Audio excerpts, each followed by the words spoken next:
Good morning, good afternoon, and good evening. We are going to go on a journey in the next 30 minutes to explore what it takes to tender or raise chickens. We're going to cover a wide range of topics that will hopefully answer some of the questions that you might have. Now, we won't cover everything, but this should help you get started. We'll cover the basics of how to raise baby chickens, what to feed them, and touch on some of the concerns that you might have. Now, before we dive in, I like to know what kind of chicken people that we have. Now, I want you to know I like to divide my chicken people into two groups.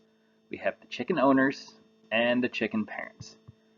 Chicken owners view their chickens as livestock that are there to really just provide them eggs. They don't get too attached to the birds. However, the chicken parents are much different. You guys name your birds and have a much different relationship with those hens. They're really part of your family. You're going to spend a lot of time with their birds. You may also be doing some things with your birds that aren't necessarily the best practices. So I'm going to address those as we move through the presentation. Now, regardless of whether you identify as a chicken parent or a chicken owner, we're all here for the same purpose. Now, I'm not going to say one is better or worse, right or wrong. That's really for you to decide what kind of relationship that do you want to have with those birds. What do you hope to get out of your flock? I think eggs are the obvious reason, but once you get the chickens, you realize that there's so much more to those birds than you may have thought. And this is usually what converts the chicken owners into chicken parents. You're going to develop a relationship with some of those birds. Some of them are going to follow you around like a dog might, while others could really care less if you're there. And don't take it too personally if they don't like you. You're going to find that they are quite entertaining, and you may even find yourself watching them do chicken things for hours on end. They can be entertaining, and as a side bonus, their manure makes great compost material to fertilize your garden. Just be sure to compost the manure before dropping it on something that you want to grow. Fresh manure will kill your plants. Like all living things, their needs are pretty basic. You need to offer them a place to live, something to eat and drink, along with protection from predators and the weather. For the first time owners, predators are probably your biggest problem. It's not uncommon for predators to find their way into your coop and wreak havoc. Now, this is probably the biggest surprise for the more urban owners. You may not realize that there are an abundance of predators roaming around trying to get to your chickens. And just because you don't see them doesn't mean that they aren't there. When you put a buffet of chickens in your backyard, something's going to try and get at it. A hungry predator can be quite persistent. Do your best to make the coop as safe as possible. If you do have an issue, then you do what you can to reinforce and hope that the next predator can't get into your birds in the same way. And that's going to lead us to the more difficult item on this list to find, and that's the veterinarian. Now, in general, chickens are pretty resistant to illness and don't get sick very often. Now, if you're lucky, then you're never going to have to need a veterinarian.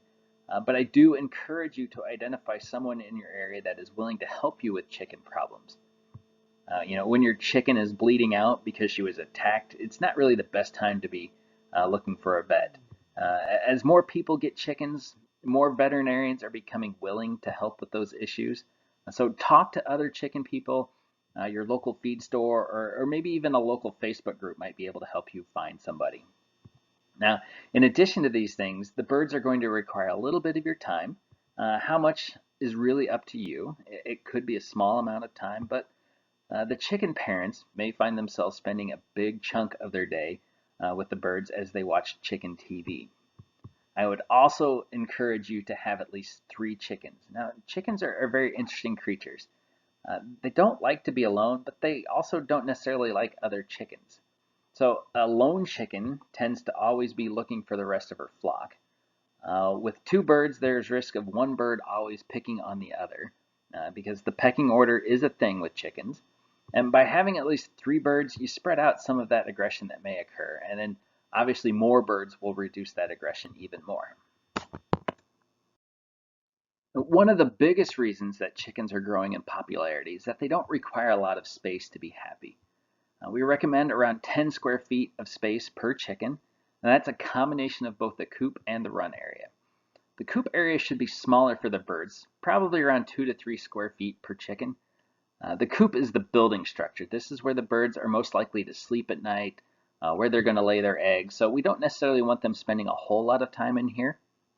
And for those of you that live in cold climates, having a smaller coop area will actually be beneficial to you and your birds in the winter. If you keep the coop sized appropriately, the birds will be better able to heat the coop with their body heat. If the coop gets too large, then the birds won't be able to heat the coop and they will be colder in that harsh climate.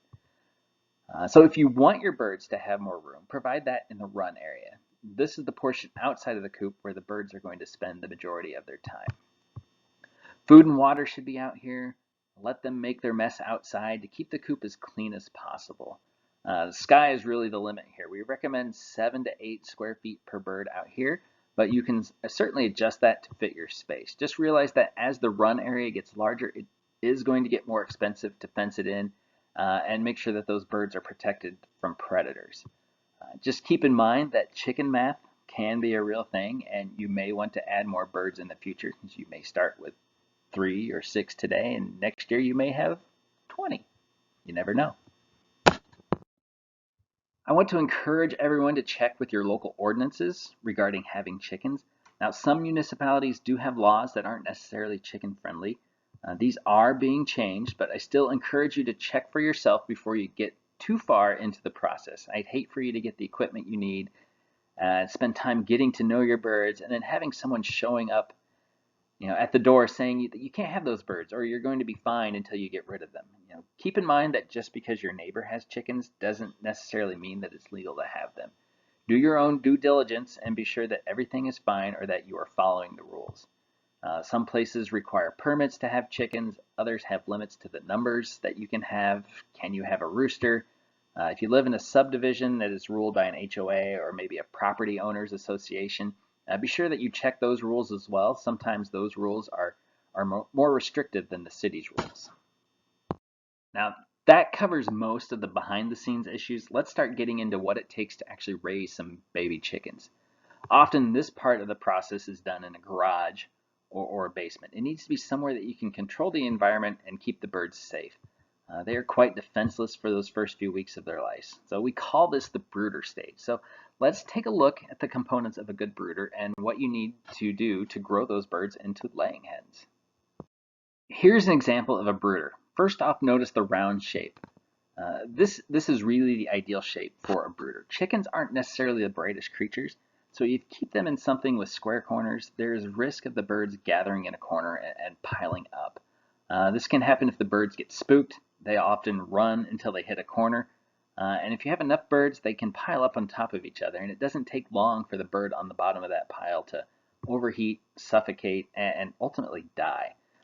When the corners or the edges are round, they just keep running in a circle. Just a small thing, but nobody wants to deal with a dead chicken. So if you only have square corners in whatever you're keeping your birds in, then think about putting cardboard or something else in the corner just to kind of soften those corners, so that you don't have a problem with piling up. Now we need to separate the birds from the floor. Pine shavings are the most common bedding material that gets used. You should avoid things like cedar shavings and sawdust and newspaper as bedding material. Those can cause some respiratory issues. They can get slick, and we don't want those birds slipping and sliding around. The shavings do help to insulate the birds from a cold floor, since those birds are often raised on concrete, like in a garage or in a basement. We don't want the floor to draw the heat away from the birds. Use about 2 to 4 inches of bedding material. That's also going to help soak up any messes that the birds might make. You can spot clean the bedding material as necessary. Replace any wet spots or overly messy spots with fresh bedding as needed. You shouldn't need to do a whole clean out and replacement unless you feel it's necessary. Some of that's going to depend on how many chickens you have and how clean you want their brooder to be. Plenty of food and water for the birds. Place those towards the outside of the brooder. You'll also need a heat source and a thermometer to monitor the temperature. Be sure if you are using a heat lamp that you have a protective fence over the top to limit the risk of fire. The temperature is an important part of your young flock's success. Birds can't regulate their body temperature very well after they've hatched, so we need to keep them warm. The temperature should be between 90 and 95 degrees Fahrenheit during that first week. You can adjust that temperature down about 5 degrees each week until the birds are around 6 weeks old. At that point, they're fully feathered and they can keep themselves warm if they need to. Although we offer recommendations, really let the birds be your ultimate guide as to what the temperature should be. If you find that your birds are constantly crowded under the heat source, then it's too cold and needs to be warmer in there. If they never spend any time under the heat lamp or your heat source and are spread out as far from the heat source as possible, then you need to lower the temperature. If you are using a heat lamp, adjust the temperature by raising or lowering the lamp. Heat lamps are the most common source of heat for the birds, as they also tend to be the most inexpensive. However, there is a risk of starting a fire with this setup. A heat lamp uses a 250-watt bulb that can get quite warm, and if that heat lamp falls into the brooder, there is a risk that the heat lamp could ignite the bedding material and start a fire. If you're going to use a heat lamp, take every precaution to make sure you don't start a fire. If you want to lower your risk of fire, then I would suggest looking into a radiant style heater. These are considerably safer than a heat lamp. They are electric. What happens is the underside heats up and the birds can go underneath to warm up, similar to a mother hen. Most of them will raise up and get taller as the birds grow, so you can use them for several weeks. Heat lamps are inexpensive, costing maybe $30 or so. A radiant heater is going to cost a little bit more, in that probably $60 to $100 range. You really need to decide for yourself what risk you are comfortable with and what works best for you. You'll keep the birds in the brooder for about 6 weeks. At that point, you get to decide what to do with them. When you do move them outside, be sure to show them where the food and water is. Give them a tour of the coop. We also want to make sure that the nest boxes are closed off until those birds get closer to laying eggs around 16 weeks of age. At this point, we don't want the birds getting into the habit of using the nesting boxes as a place to hang out. Ultimately, we want them to use the nest boxes to lay eggs and then get out. If there isn't a built-in way to close them off, then use a piece of cardboard to close off the opening, or some other way to just keep the birds from getting inside there. Then at 16 weeks, you can take those, whatever you use to close off those nest boxes out and let the birds start exploring the nest boxes and get comfortable getting in and out of them. Moving your birds, especially your new birds, into the coop also really depends on whether there are birds in it already. So if the coop is empty, then you can move birds into the coop sometime between 6 and 16 weeks, really whatever works for you. If there are birds already out there, then the situation gets a little more complicated. I'd ask that you wait until your young birds are around 16 weeks old before you combine them with the older flock. First off, it gets back to the fact that large chickens don't necessarily like small chickens. The older chickens will typically pick on the smaller chickens until they are no longer annoyed, and that usually means that the smaller chicken is dead.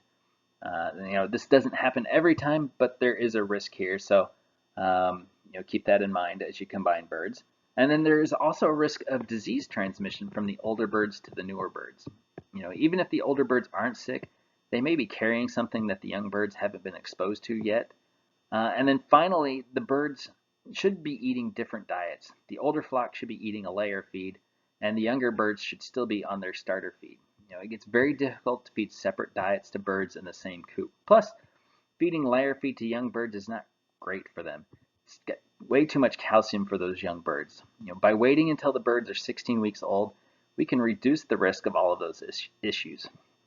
A 16-week-old bird is roughly the same size as your older birds, so aggression is less of a problem. The younger birds' immune systems are better able to deal with any challenges at that point, and they aren't growing as fast, so they can devote more nutrients to their immune system and dealing with some of those challenges that they might be facing. And then at 16 weeks, you can start to make the transition to a layer feed, so you can feed everybody the same diet at that point. So with multiple ages, it does get to be challenging to manage those birds, and there isn't a great solution. So again, you need to decide what works best for you and your flock. That's some management advice to get started. Now we need to understand what to feed them and when to feed it to them. The most important decision you're going to have to make is what to feed your chickens. The starter feed is crucial to long-term success. Chickens grow extremely fast, They will double in size during the first week in life and will quadruple in size by the time they get to 4 weeks of age. Getting the right nutrition in your birds as quickly as possible is vital to setting them up for long-term success. I want you to be as successful as possible. I also want you to enjoy the time you spend with your birds and not have to worry about whether they're getting the proper nutrition. Purina feeds are formulated to be complete. They provide all of the nutrients that your birds need to keep them healthy and to build the foundation of their body. All of the vitamins, all of the minerals, the proteins, the amino acids that your birds need are in the feed, in the proper amounts that they need on a daily basis. We also include things in the feed to keep them healthy, prebiotics, probiotics. These are all things to keep your bird's immune system functioning at its best and to deal with any challenges that they might face. Now, nobody enjoys a sick animal. We want the feed to support the development of your birds. The growth process for layer chicks is a marathon. Now, it's important that your birds develop at the proper pace. With meat animals, we always want to get those birds to grow as quickly as possible to get them to a market weight. But that's not necessarily the case when it comes to laying hens. We need to build the foundation of these birds so that their bodies are prepared to lay an egg on a daily basis. If the bird grows too fast or too slow, then the muscles and bones aren't developing properly. Think about what you're asking these chickens to do. Lay an egg every day. That's the equivalent of giving birth every day. So if the bird's body isn't developing properly, then she isn't going to be a great layer. We want to get your birds to layer stage so that you can get to that first egg and do your first egg happy dance, and you can keep doing that dance for years to come with those birds. There are options when it comes to the starter feed. Now, regardless of which option you choose, you're going to be getting the same nutrition in all of them. They all contain 18% protein. They all contain the necessary nutrients, the vitamins, the minerals, the amino acids that your birds need on a daily basis to develop properly. There's no need to offer them anything else but their starter feed. Feeding your birds should be simple so you can enjoy the other aspects of chicken raising. So let me do the hard work on the nutrition end, and you get to keep your birds on a starter feed for the first 18 weeks of their life. Purina Start and Grow is available in a medicated and non-medicated version. Start and Grow also contains prebiotics and probiotics to help keep their immune system healthy and functioning at the top of its game. If you want to raise organic chickens, then we also have an option for you. Again, they're all complete and are providing the same nutrition to your young flock. We do have a medicated option available for your starter birds. It's not an antibiotic. The medication is called Improlium, and it's a coccidiostat. So its purpose is to help keep an intestinal parasite under control. Coccidiosis is a common disease in chickens, and the medicated feed is going to keep your flock protected against most outbreaks of coccidiosis. Now, if you ever discover that you have had an outbreak of cocci on your property, then know that you're always going to have a problem with it. So at that point, I'd suggest using a medicated feed every time after that with your new birds. That parasite does live in the dirt, and it's extremely to get rid of once it's there. So the medicated feed isn't going to impart any sort of immunity to your birds. So once you start feeding medicated feed to your birds, you need to keep feeding it until you transition to layer feed. Switching to a non-medicated feed, say at 4 or 6 weeks, will still allow your flock to be susceptible to an outbreak of coccidiosis. If they do get sick, then they're not going to be growing at the proper rate, and that can have long-term impacts on the health of the flock as well. So when you transition to layer feed, your flock will develop immunity to cocci at that point. They're better able to deal with that because their bodies aren't growing as fast, so they can shuttle more nutrition to their immune systems and deal with the challenges at that point in life. And to help drive home how important feed is to your birds, here's a chart to show just how much your birds are going to eat. You can see that those tiny little birds are voracious eating machines. They may be small when you get them, but they grow extremely fast. Each one of those little chicks is going to eat between 15 and 20 pounds of feed in the first 18 weeks of life. This is why it's so important that they get the right nutrition from day one. And once they get to 18 weeks, those adult birds are going to be eating around a quarter pound of feed a day. And that brings us to 18 weeks of age, and we need to make the switch to layer feed. We have lots of options to hopefully provide you with a feed that meets your needs. There are lots of options, but know that the nutrition is going to be the same in all of them. All of our layer feeds contain 16% crude protein and 3.5% calcium. All of the feeds contain all of the nutrients that your laying hens are going to need on a daily basis to remain happy, remain healthy, and to give you strong eggs for years to come. However, if you do have roosters in your flock, that's going to make it slightly trickier. Roosters shouldn't be fed layer feed. It has too much calcium in it and can shorten their lifespan by causing kidney damage. Roosters should really be fed Purina flock raiser. It has the nutrition necessary to support them through their life. Feeding the roosters separately can be a challenge. My best suggestion is to get a separate feeder and put flock raiser in it. You can hang it a little higher than the layer feed and maybe off to the side of the run. Roosters tend to be taller, so he should be able to reach that feeder while the hens can't. Chickens are pretty good about eating to meet their nutrient requirements. So if he's eating layer feed, he's going to realize that he's getting too much calcium in his diet and is going to start looking for other options. Hopefully he's going to recognize that the layer feed has too much calcium and flock raiser fits his needs better. Again, it's not a perfect solution, but it's about the best that you can do if you're going to keep roosters and your hens together. Let's dive a little deeper into all the layer feed options. If you aren't sure where you want to go with your feeding program, but still want high quality eggs and feed that's going to keep your birds healthy, then laying is where you should start. If you want to go with an organic feed, then we have Purina Organic, that is USDA organic certified. It's a non-GMO product and will provide your flock with the nutrition it needs to stay healthy and lay lots of eggs.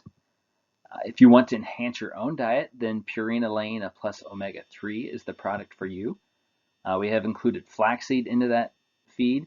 So flaxseed is an excellent source of omega-3 fatty acids, and chickens are capable of taking the omega-3 fatty acids from their diet and incorporating those into the eggs.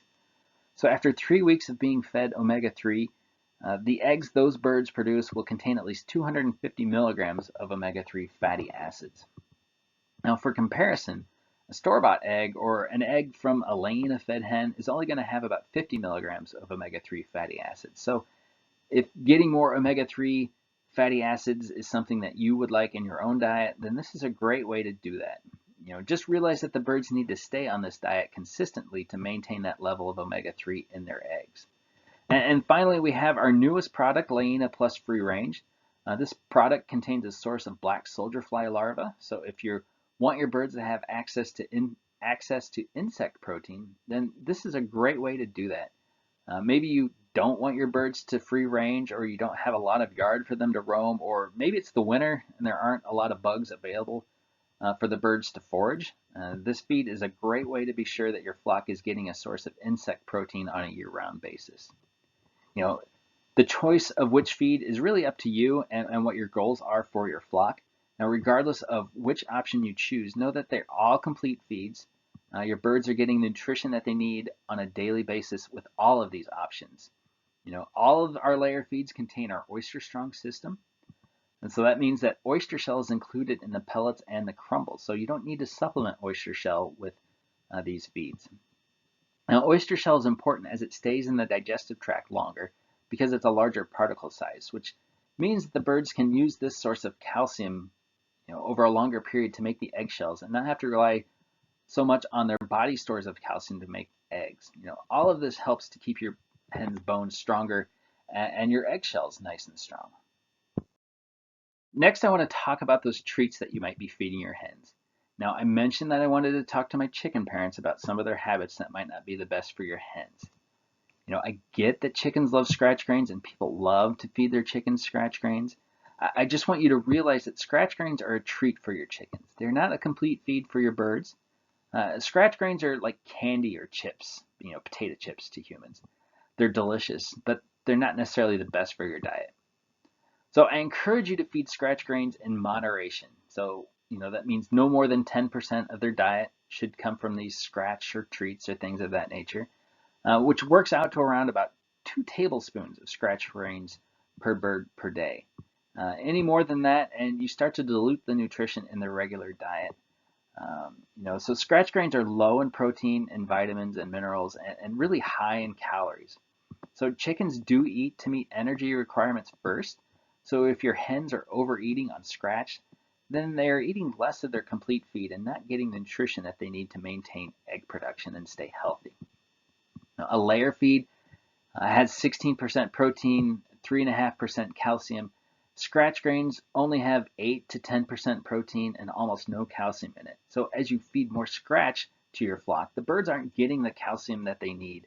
And if you notice that your eggshells are getting thin, take a look at how much scratch and treats that you're offering your hens. You may be overfeeding. I would say if that is happening, cut back or stop offering scratch and other treats for a week or so and see if the quality of the eggshells doesn't start to improve. Now, I know you love your chickens, but this is an example of how you may not be doing what is best for your hens. So, all right, I'll step off my soapbox now. Now, as I mentioned in the beginning, predators are going to be a big problem for your chickens, and it's not uncommon for a first-time flock owner to have an unfortunate run-in with some of these. So do what you can to be sure that you protect your chickens as best as possible. When building your coop and or the run area, encourage you to avoid using chicken wire. I realize it's cheap and there's chicken in the name, but it doesn't provide the best protection for your ladies. Chicken wire is soft, and a determined predator can start to make those openings, larger. A raccoon can pry those holes open, make them bigger, stick a paw into the coop, and wait for a chicken to kind of come close. And that never ends well for the birds. Uh, you know, I recommend using hardware cloth or welded wire. That's really your best option to protect your birds. It's much less flexible. Use something with openings no larger than half an inch. If you want to keep most predators out. Anywhere that there is an opening needs this added protection. So if you have a window or doors that have screens in them already, then you need to also add some of this hardware cloth around those openings to keep predators out. The screens aren't strong enough to keep a determined predator out. The wire will be a huge deterrent. You should also bury that wire several inches into the ground and run it parallel to the ground for about a foot to keep the predators from digging under the walls. And it's also best to have a roof or netting over the run area to prevent aerial predators from getting into the coop, or something from climbing up and over the walls to get at your birds. A roof or covering on your run will also help to keep the wild birds out of the coop. It's important to keep wild animals and birds away from your chickens. There's always risk of a disease being transferred from wild birds to your chickens. Avian influenza is passed from wild birds to chickens, and that's something that we want to avoid. Also keep in mind that your friends that have birds can bring diseases to your flock, and you can take diseases to their flock. So use caution when showing off your flock to other flock owners. We don't want illnesses to be spread amongst those flocks. It's always best practice to isolate new birds for about 30 days before integrating them into your flock. That's going to give you time for any diseases that the birds might have to be noticeable.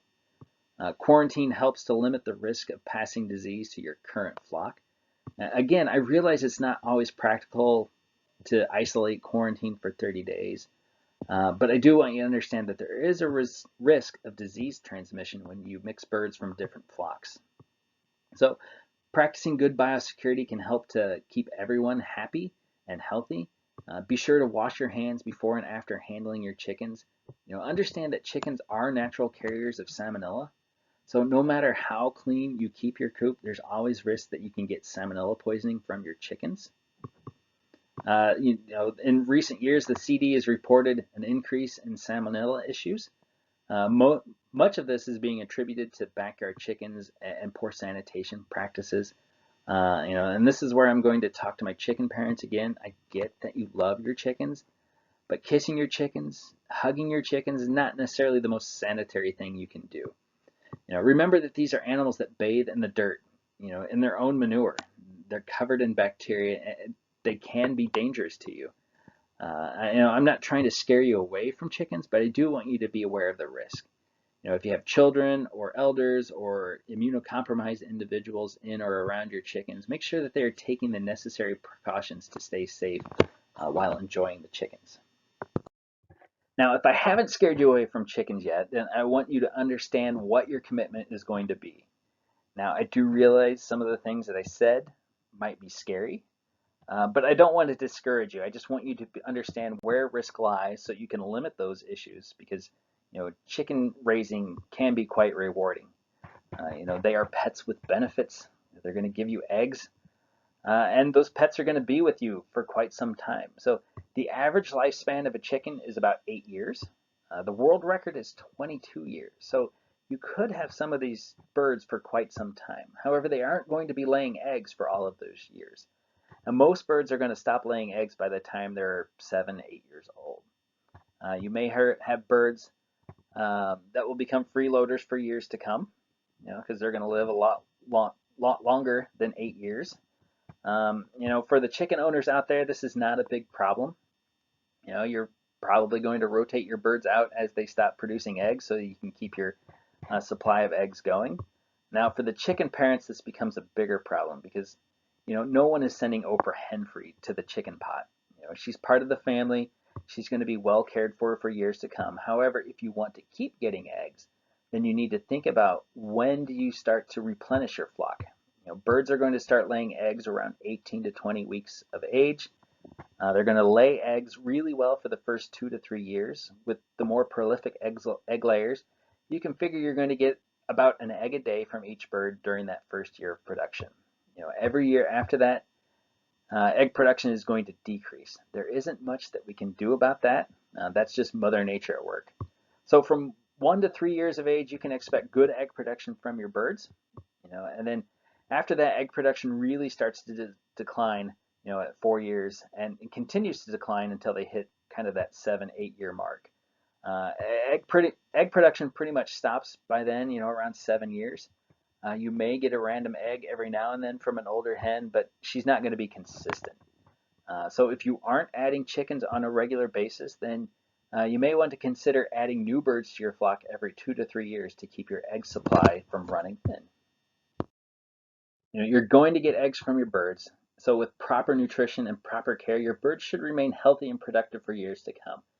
You're going to fill those baskets with eggs, probably more eggs than you'll know what to do with. So as you get comfortable raising chickens and realize it's actually pretty easy, you may start to branch out. Maybe you'll start getting chickens that lay a variety of colors of eggs, white, various shades of brown, blue, green, and even pink eggs are options out there. Maybe you decide you need a duck or a goose or even a turkey. Whatever you choose, Purina is here to help you along that journey. We have lots of resources available out there. The purinamills.com website has lots of information available.